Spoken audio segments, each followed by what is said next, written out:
101 days remain until the U.S. presidential election, and 24 until the gavel drops and opens the Democratic National Convention. That convention is reborn, remade. It is fueled by excitement, by energy. The fact of the matter is, Democrats have momentum, they have possession of the ball, and they are on the move.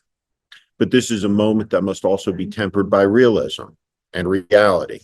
James Carville has tried to make this point. Over and over again, we have seen wild swings of emotion in the electorate among the bases of both parties, from great enthusiasm to despair, and back and forth it goes. It seems like there is no middle ground, but politics, particularly at the presidential level, is a business where maintaining an even strain, maintaining an even keel is an important thing to do. JD Vance is something very special. I never thought that I would live to say this. I always knew it was theoretically possible that there would one day be a vice presidential pick more morally deficient than Sarah Palin, more dishonest, more weird, more unfit. Like I said, I just didn't think I would live to see it. I didn't think it was possible that it could happen in such short proximity in years to 2008. But here we go. How did the disaster happen? The professional team on the Trump campaign, Susie Wiles, Chris LaCivita, wanted Marco Rubio, who would have been a fantastic pick for Trump. Not saying he's a fantastic guy. He's a total fraud. But politically, it was the pick that made sense. Trump wanted North Dakota Governor Doug Burgum and Founding Father lookalike, but nobody else did.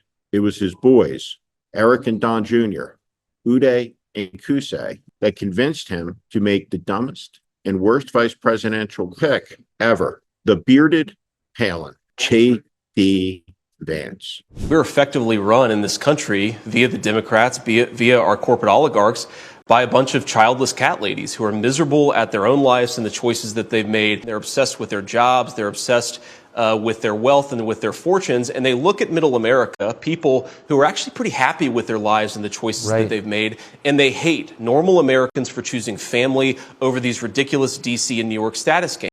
What JD Vance is, when he talks about cat ladies, is a type of hero to the incel. He's a phony tough guy, a pseudo masculinity masked by deep insecurities. There's something important to understand about JD Vance. The people that know him best are the people from the region that he has disparaged the most, Appalachia.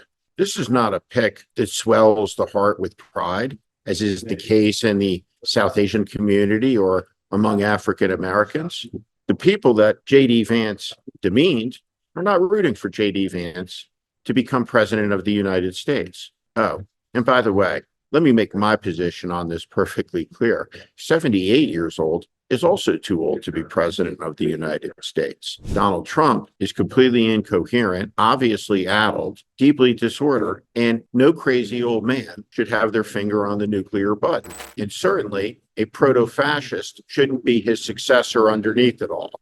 Wait till the American people find out about JD Vance's fake opioid charity. It is astonishing. He's a weak candidate. I was deeply involved in the Tim Ryan campaign, and frankly, it's one of the best campaigns I've ever been involved in. Campaign manager Dave Chase, Democratic strategist Brandon Hall ran a remarkable effort. The top of the ticket, the Democratic candidate lost by 26 points. But JD Vance only won by 5, and that was after $57 million in spending by Mitch McConnell. Chuck Schumer didn't give Tim Ryan a dime. He almost did it. He had JD Vance down and out in August of 22. He shouldn't be the vice presidential nominee, but he is because of Trump's craziness and cynicism and a lack of foresight by Democrats decided to throw away a U.S. Senate seat, but that's a story for a different day. The story for today is this man's abject weirdness and his weakness and his creepiness. Like I've said before, I say this seriously, Imagine somebody my size throwing a punch at a 5'4" woman. Think about that video the whole country saw with P. Diddy beating a woman.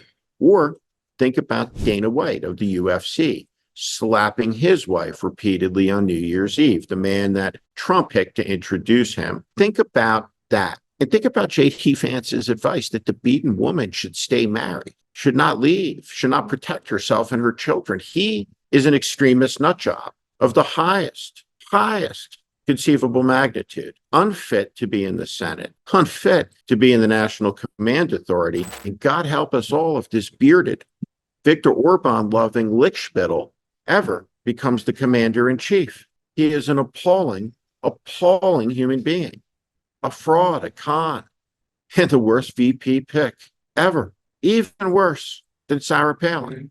And like I said, I never, ever thought that I would be alive to say that that could be possible. But it shows again that John McCain was right about something deep down. Anything is possible in America. Congratulations to JD Vance, new king of the worst VP picks of all time. Long live JD. Sarah, you were tough to displace. I mean it from the bottom of my heart. You are as nutty as they come, dishonest as the day is long, ignorant at a level simply mind-boggling. But even with all of that, and everything you've done over the last 15 years, even the whole costume thing on the Masked Singer song, today's the day you get to give up the crown. It goes to JD Vance, the California Yale Billy, who with a glass of Chardonnay in his hand said he wasn't comfortable back in Ohio living with those hillbillies anymore. A fraud picked for his protege and heir apparent, another fraud. And now they're sinking. It seems that at the moment the Democrats were preparing to ram the iceberg, they changed course. And behind them, the SS Mar-a-Lago is full steam ahead into the ice. And that's a good thing for America and all the generations of Americans yet born, because there's now a chance to defeat this incipient, growing American fascism that calls itself MAGA. This is The Morning, and tomorrow, 100 days to go. I'm Steve Schmidt. This is The Morning, and I invite you to subscribe on our Substack, on our YouTube channel. Follow us. Welcome to the community.